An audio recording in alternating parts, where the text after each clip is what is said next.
La llamada llegó a las 6:47 de la mañana de un martes. Yo ya estaba despierto, tomando mi segunda taza de café y observando cómo la lluvia caía tras el ventanal de mi cocina en Madrid. El número en la pantalla mostraba el nombre de mi hermano, Gonzalo. No habíamos hablado en 3 semanas, no desde nuestra última y tensa visita a la residencia de ancianos de mi madre. Diego, su voz tenía esa falsa solemnidad que inmediatamente me puso en guardia. Tengo noticias difíciles. Mamá falleció anoche. Se fue tranquila, mientras dormía. Dejé la taza de café, sintiendo que mis manos empezaban a temblar. ¿Qué? ¿Cuándo? Pero si planeaba ir a verla hoy mismo. El funeral es el viernes, continuó él, interrumpiéndome. Su tono cambió, volviéndose casi empresarial. Ya me he encargado de todos los trámites. Ah, y Diego, sobre el patrimonio de mamá, el testamento es muy claro. Todo me pertenece a mí. La casa del barrio de Salamanca, el chalet en la sierra de Guadarrama, sus inversiones. Todo. Tú no recibes nada. Ni se te ocurra impugnarlo. Y colgó.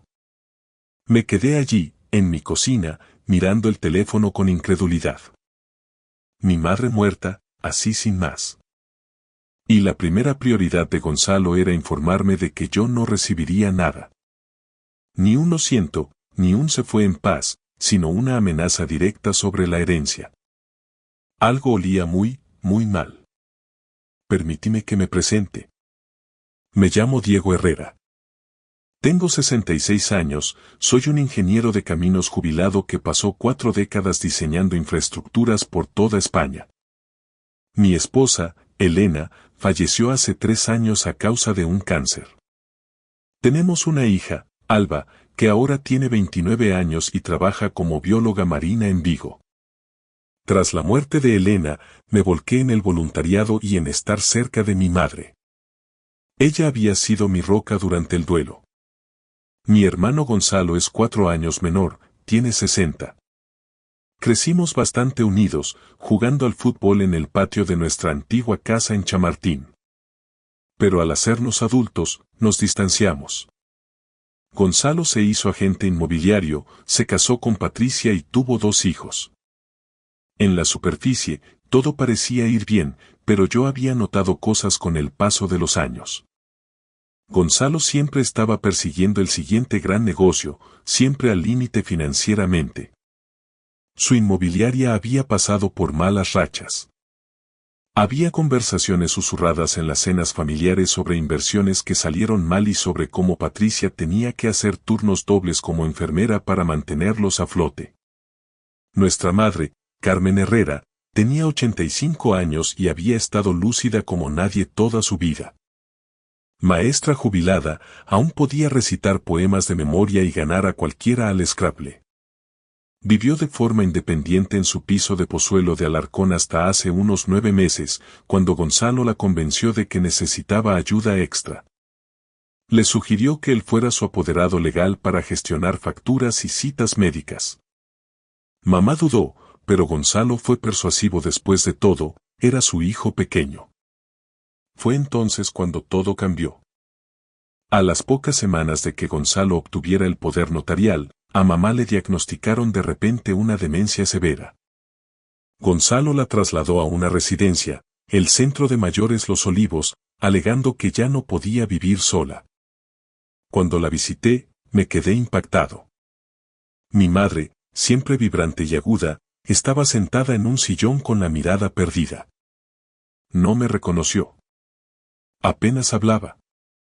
Cuando lo hacía, era algo confuso, fragmentado. ¿Es esto posible de verdad? Le pregunté a su médico, el Dr. Julián Balmore. La demencia puede progresar muy rápido en algunos casos, dijo él con suavidad. El declive cognitivo en pacientes de su edad puede ser repentino. Pero aquello no me encajaba. Visité a mamá 3 veces por semana a pesar de todo. Incluso cuando no sabía quién era yo, le cogía la mano, le hablaba de Alba, de mis proyectos de voluntariado. Gonzalo también la visitaba, pero con menos frecuencia. Cuando lo hacía, siempre parecía tener prisa, mirando constantemente su reloj. Ahora, de pie en mi cocina con las palabras de Gonzalo resonando en mis oídos, me di cuenta de lo que había estado demasiado ciego para ver. Esto no era dolor. Esto era codicia. Llamé al centro de mayores Los Olivos inmediatamente. Llamo por mi madre, Carmen Herrera, dije cuando finalmente alguien contestó. Me acaban de decir que falleció anoche. Hubo una pausa. Lo siento, Sr. Herrera, pero no tengo constancia de eso. Déjeme revisar su habitación. Mi corazón empezó a latir con fuerza. Unos minutos después, la enfermera volvió a la línea. Señor, su madre está perfectamente. Está desayunando en este momento. ¿Hay alguna confusión? Me senté pesadamente. ¿Puede hacerme un favor? No le diga a nadie que he llamado, especialmente a mi hermano. Colgué e inmediatamente llamé a mi hija. Alba contestó al tercer tono, con voz preocupada. Papá, son apenas las 7 de la mañana. ¿Qué pasa? Tu tío me acaba de decir que la abuela ha muerto, pero no es verdad. Está viva. Alba, creo que Gonzalo está intentando robar su patrimonio. Se hizo el silencio. Papá, eso es maltrato a personas mayores. Es un fraude. ¿Qué vas a hacer? Aún no lo sé, pero tengo que resolverlo rápido. Ha dicho que el funeral es el viernes. Eso es dentro de 3 días. Tras hablar con Alba, pasé la mañana haciendo llamadas. Primero contacté con un abogado con el que había trabajado antes en una disputa de contratos de obra, Roberto Galdón. Le expliqué la situación. Diego, esto es grave, dijo Roberto. Si tu hermano tiene poderes y está falseando el estado de salud de tu madre o malversando sus activos, estamos hablando de delitos penales. Pero necesitas pruebas. Pruebas sólidas.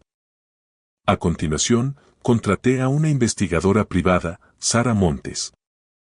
Vino a mi casa esa tarde, una mujer perspicaz de unos 45 años con mechones grises en su pelo oscuro. ¿Cuánto tiempo hace que su hermano tiene el poder notarial? Preguntó tomando notas. 9 meses. Justo después de que mamá supuestamente desarrollara demencia. Y antes de eso, ella era totalmente competente. Estaba de voluntaria en la biblioteca y jugaba al bridge 2 veces por semana. De pronto, no recordaba ni su nombre. Sara asintió. He visto casos así. Deme 48 horas. Averiguaré qué está pasando con las finanzas de su madre. Esa noche conduje hasta Los Olivos. No avisé de qué iba. Cuando llegué a la habitación de mamá, estaba sentada en su sillón habitual junto a la ventana, mirando el cielo oscurecerse. Su pelo canoso estaba más fino ahora, su rostro con más arrugas de las que recordaba. Pero algo en ella parecía diferente esta noche. Menos drogada, más presente.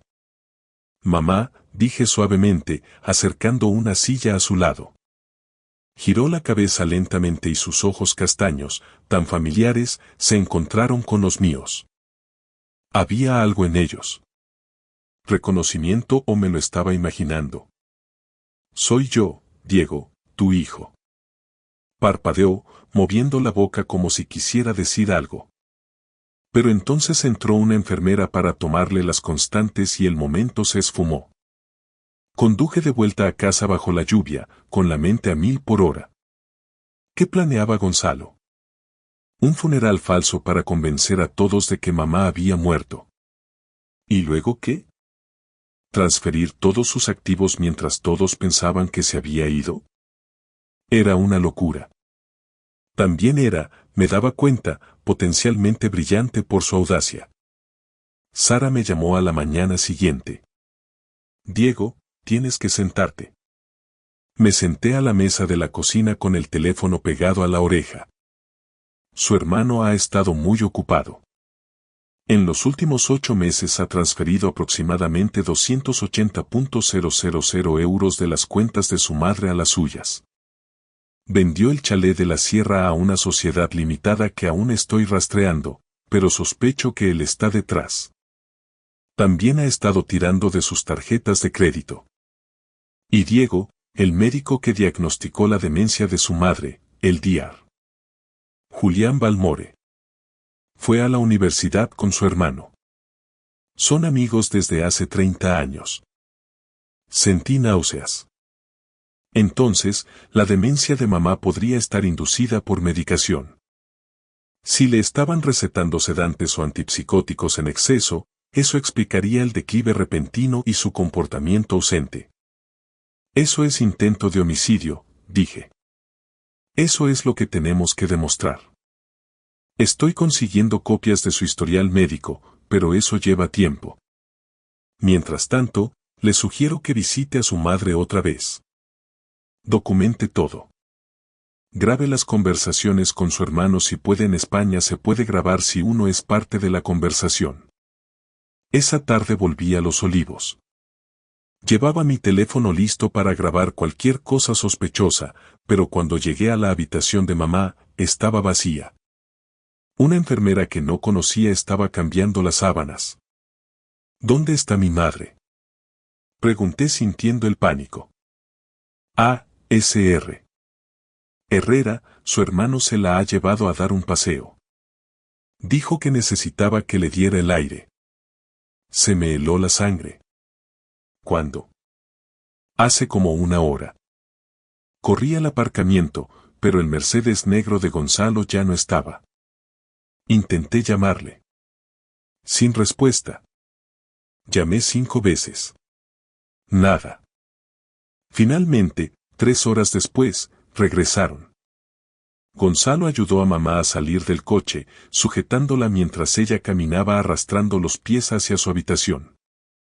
Parecía agotada, confundida. Gonzalo me vio esperando en el pasillo. Diego, dijo, sin ocultar su molestia. ¿Qué haces aquí? Dijiste que mamá murió ayer. Y aquí está. Tuvo la audacia de reírse. Ah, eso. Sí. Siento la confusión. Iba a devolverte la llamada. Falsa alarma.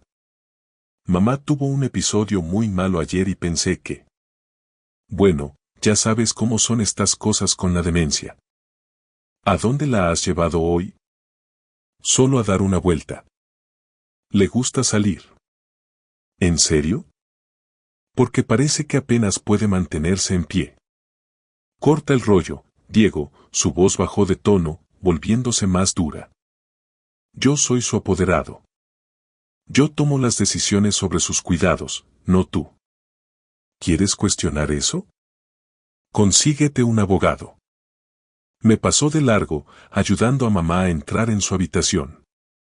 Por el umbral, le vi acomodarla en su sillón, hablándole en voz baja que yo no podía oír. Luego se fue, sin siquiera mirarme al pasar. Estaba a punto de marcharme cuando mi teléfono vibró. Un número oculto. Casi lo ignoro, pero algo me hizo contestar. Dígame. Silencio. Luego un susurro. Una voz de mujer, débil y rasposa. Diego. Sí. ¿Quién es? Diego. Soy yo. La voz era tan baja que tuve que apretar el teléfono contra mi oreja. ¿Quién? Soy tu madre. Me quedé helado. Eso no podía ser. Mamá estaba allí mismo, en su habitación, y esta llamada venía de un número oculto. Diego, escucha con atención. No tengo mucho tiempo. Necesito que vengas a mi habitación esta noche. Tarde, después de las 10. Asegúrate de que Gonzalo no esté aquí. Y Diego, no le digas a nadie nada de esta llamada. La línea se cortó. Me quedé en el aparcamiento, bajo la lluvia, mirando el teléfono como si se hubiera transformado en algo alienígena. Era imposible. Mamá no podía haberme llamado. Apenas podía articular 2 palabras seguidas.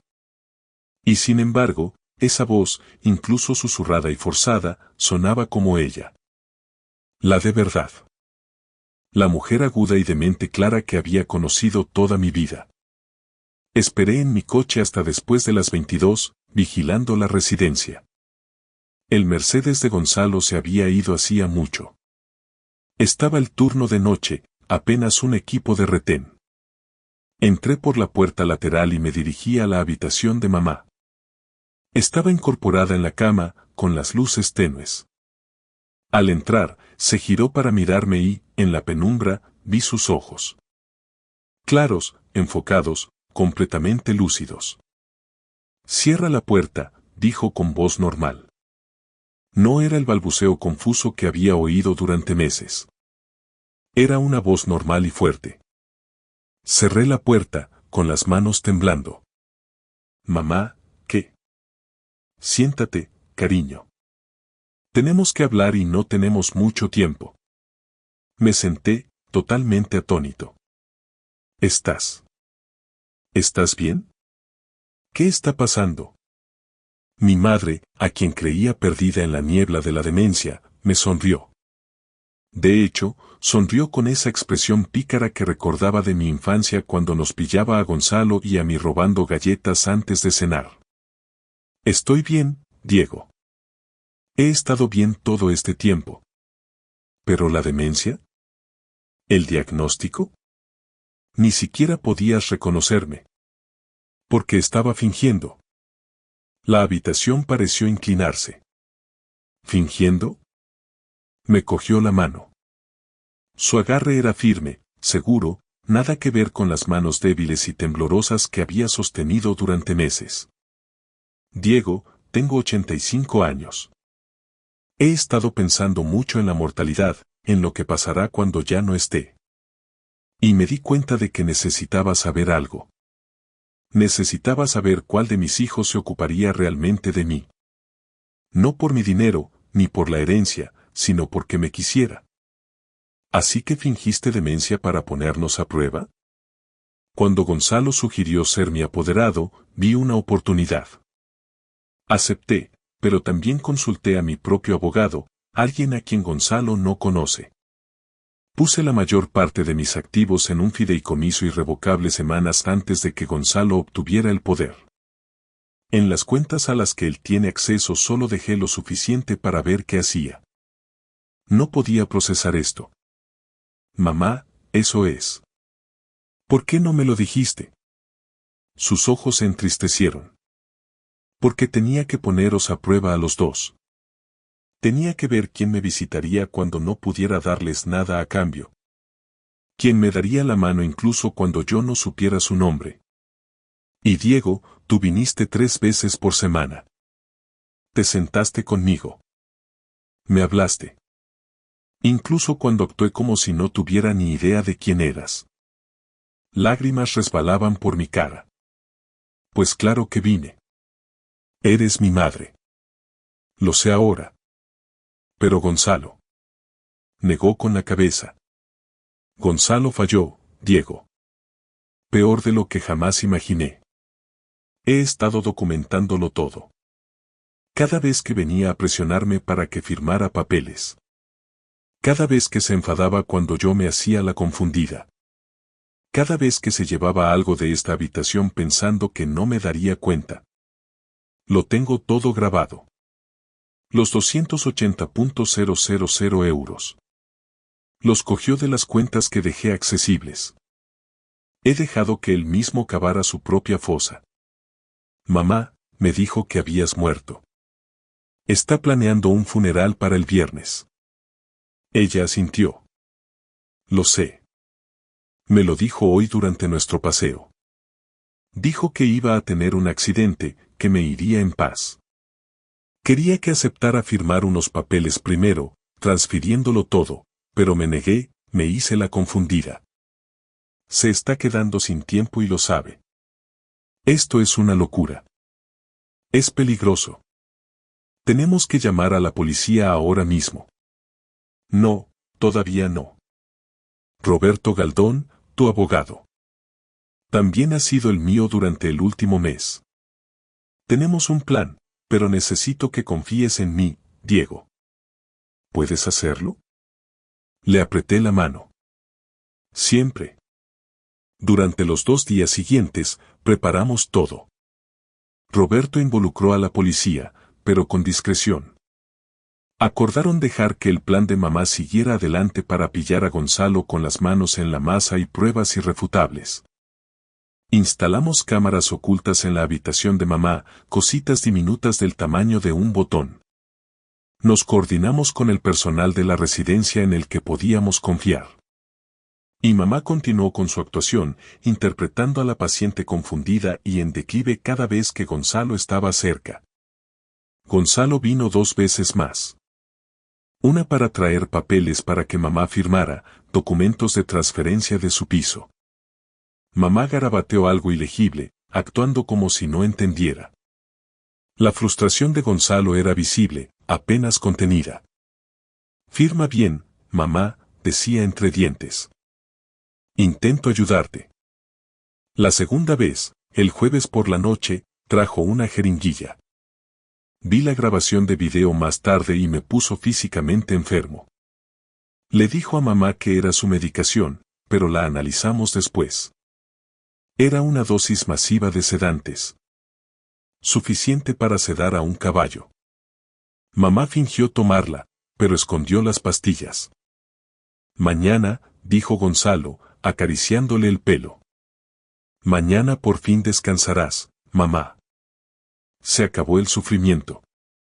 Llegó la mañana del viernes. Gonzalo había reservado un tanatorio de prestigio. Había enviado esquelas, llamado a parientes. Primos a los que no había visto en años me llamaron ofreciendo sus condolencias. Seguí el juego, diciendo. Sí, el funeral es a las 14. Sí, ha sido muy repentino. El tanatorio estaba abarrotado.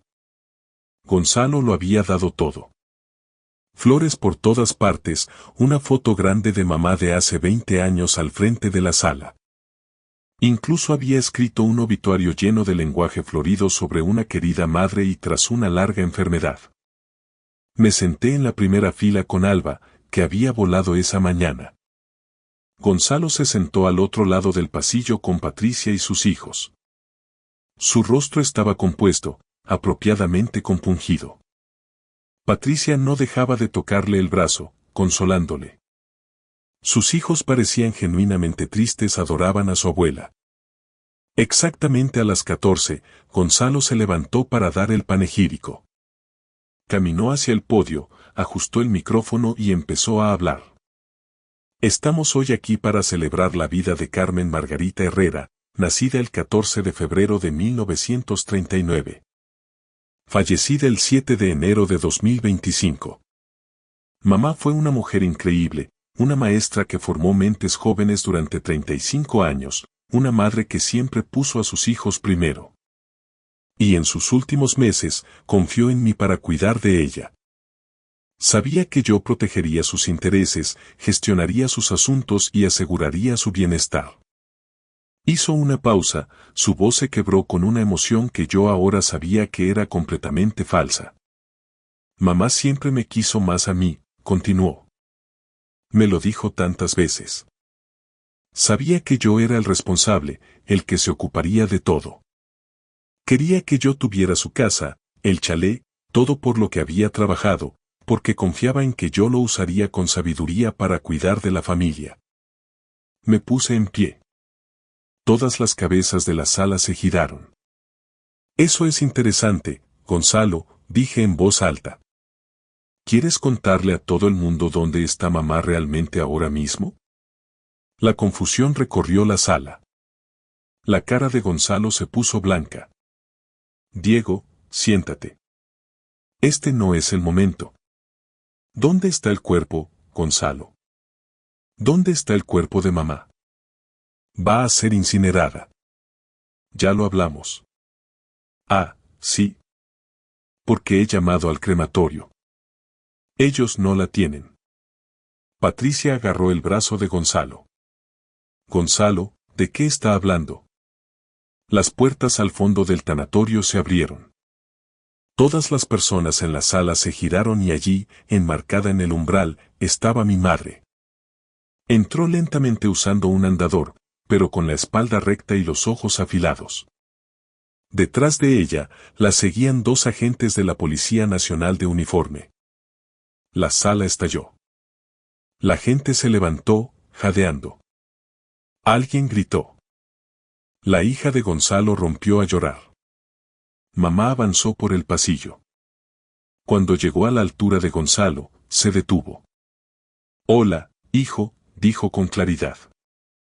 «No estoy muerta, pero tu herencia sí lo está». La boca de Gonzalo se abría y cerraba como la de un pez. «Mamá, estás confundida. Estás enferma. Esto es un error». «No estoy confundida, Gonzalo. He estado grabándolo todo durante los últimos 8 meses. Cada amenaza, cada robo, cada vez que intentaste que firmara documentos para transferirte mis bienes, cada vez que me drogaste para mantenerme dócil». Se giró hacia la multitud congregada. Muchos de ellos lloraban ahora, unos de alivio, otros por el impacto. «Siento haberos engañado a todos», dijo mamá. «Pero tenía que saber la verdad. Tenía que ver qué haría mi hijo cuando pensara que yo estaba indefensa. Y lo que encontré me rompió el corazón». Uno de los oficiales dio un paso al frente.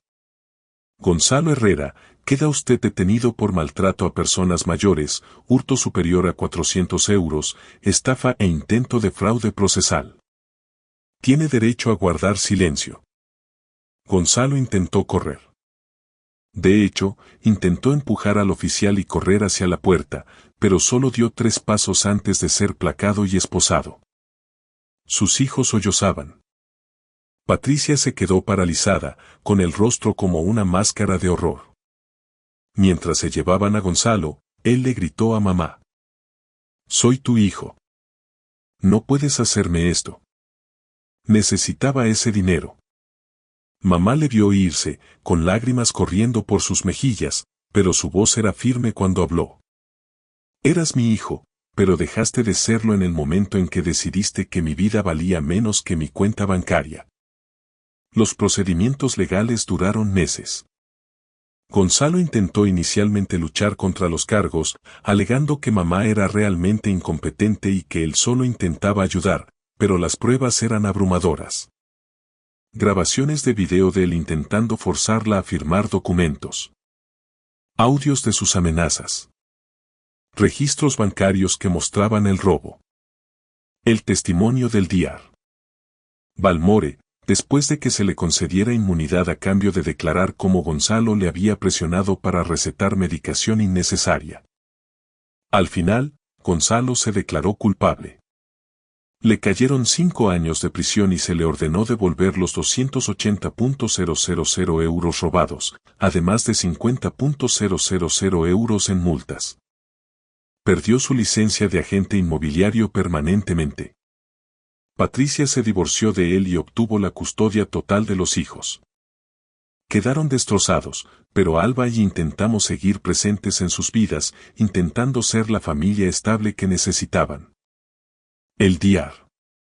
Balmore perdió su licencia médica por recetar a sabiendas fármacos peligrosos a una paciente anciana a instancias de su apoderado sin una evaluación adecuada. El colegio de médicos no fue clemente. En cuanto a mamá, se mudó a un pequeño piso cerca de mi casa. Ya no quería la casa grande ni mantener propiedades. Quería estar cerca de la familia, de Alba cuando venía de visita, de mí. Cenábamos juntos 2 veces por semana. Volvió a ser voluntaria, esta vez en un centro de prevención del maltrato a mayores, compartiendo su historia para ayudar a otros a reconocer las señales de alerta. Establecimos la Fundación Carmen Herrera para la protección del mayor con parte del dinero que Gonzalo devolvió. Proporciona asistencia jurídica a ancianos en casos de abuso financiero y financia programas educativos sobre las responsabilidades de los poderes notariales. Una tarde, 1 año después de que ocurriera todo, mamá y yo estábamos sentados en el porche de mi casa viendo caer la lluvia de Madrid. Ella sostenía una taza de té, envuelta en una manta gruesa. ¿Te arrepientes alguna vez? Le pregunté. ¿De la forma en que nos pusiste a prueba? Se quedó en silencio mucho tiempo. Me arrepiento de que fuera necesario. Me arrepiento de que mi propio hijo fuera capaz de lo que hizo. Pero Diego, no me arrepiento de haber descubierto la verdad. Tenía que saber quién me amaría cuando no tuviera nada que dar. Tú me diste todo lo que importaba. Tú me enseñaste integridad, le dije. Me enseñaste que hacer lo correcto importa incluso cuando es difícil. Especialmente cuando es difícil. Ella sonrió, estirando la mano para apretar la mía. Y por eso pasaste la prueba. No porque me visitaras, aunque eso importó. Sino porque incluso cuando pensabas que yo me había ido, incluso cuando pensabas que no ibas a recibir nada, luchaste por lo que era justo. No dejaste que Gonzalo se saliera con la suya. Me protegiste incluso cuando yo no podía protegerme a mí misma. Eso es lo que hace la familia. La de verdad. Porque la sangre no te hace familia, Diego. El amor lo hace. La elección lo hace. Estar presente lo hace. Gonzalo era de mi sangre, pero dejó de ser familia en el momento en que decidió que yo era solo un activo que liquidar.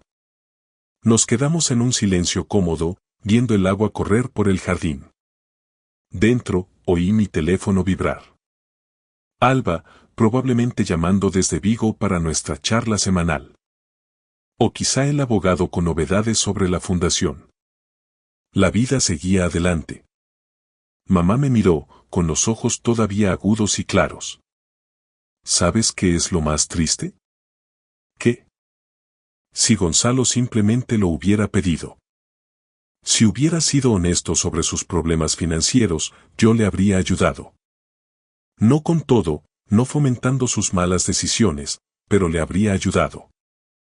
En lugar de eso, eligió robar. Eligió tratarme como si ya estuviera muerta. Y esa elección le costó todo.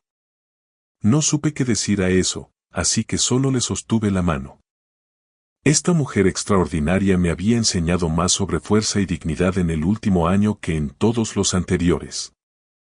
Había sobrevivido a la traición de su propio hijo, orquestado su propio rescate y salido al otro lado decidida a ayudar a los demás. Esa es la cuestión sobre la familia, la de verdad. No va de sangre.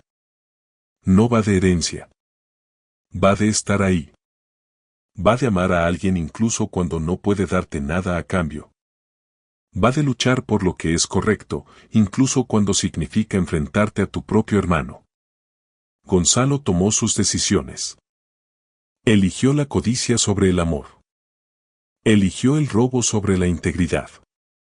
Y está pagando el precio, no solo en tiempo de cárcel, sino en la pérdida del respeto de sus hijos, de su esposa, de su carrera y del amor de su madre. En cuanto a mí, obtuve algo mucho más valioso que cualquier herencia. Obtuve más años con mi madre, años reales, donde pudimos hablar, reír y sanar. Obtuve el saber que, puesto a prueba, hice lo correcto. Y obtuve la oportunidad de ser parte de algo más grande, ayudando a otras familias a evitar lo que nosotros pasamos. La sangre no excusa la traición. La verdadera familia protege al vulnerable. Y a veces, lo más valiente que una mujer de 85 años puede hacer es fingir que está indefensa solo para descubrir quién la ayudará cuando no pueda ayudarse a sí misma. Eso es lo que aprendí de Carmen Herrera, mi madre, mi heroína, la mujer que me enseñó que la dignidad importa más que el dinero y que el amor verdadero aparece incluso cuando no hay nada que ganar. Gracias por escuchar mi historia hasta el final. Si resonó contigo, dale like, escribe en los comentarios qué fue lo que más te tocó y no olvides decir de dónde eres. Suscríbete al canal, vienen muchas más historias.